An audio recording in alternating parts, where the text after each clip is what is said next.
Ang parol ni Eli.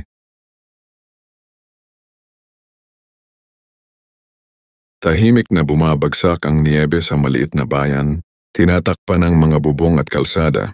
Sa isang munting bahay sa dulo ng kalsada, nakadungaw sa bintana ang batang si Eli, pinapanood ang mga pamilyang nagsasabit ng parol, ilaw at dekorasyon. Sa kanilang bahay walang ganong kasayahan ngayong taon. Nawalan ng trabaho ang kanyang ama at iniipon ng kanyang ina ang bawat baryang meron sila para lamang may makain. Sinikap ni Eli na maging matatag, ngunit lihim siyang nananabik na maramdaman ang himala ng Pasko.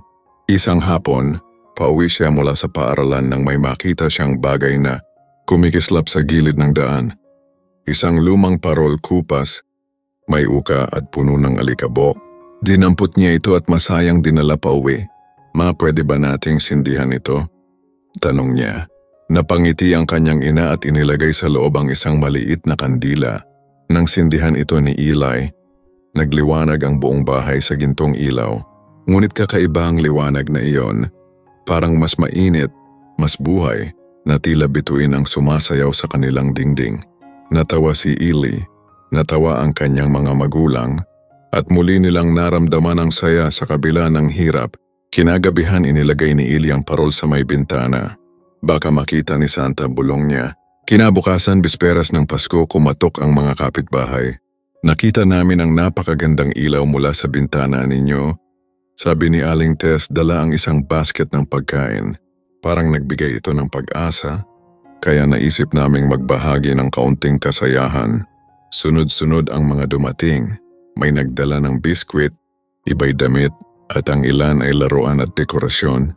Nang sumapit ang gabi, puno na ng tawanan, musika at ilaw ang kanilang tahanan.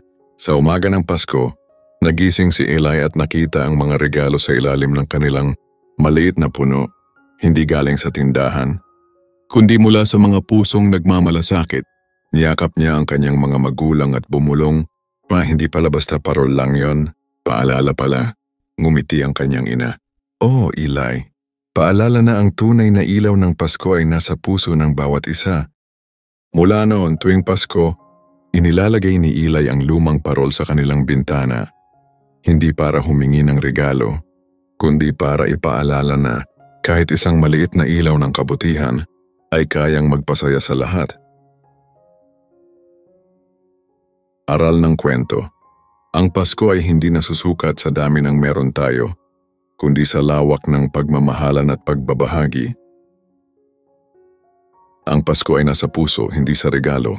Ang kabutihan ay nakakahawa. Kahit maliit na liwanag, kayang magpasaya ng iba.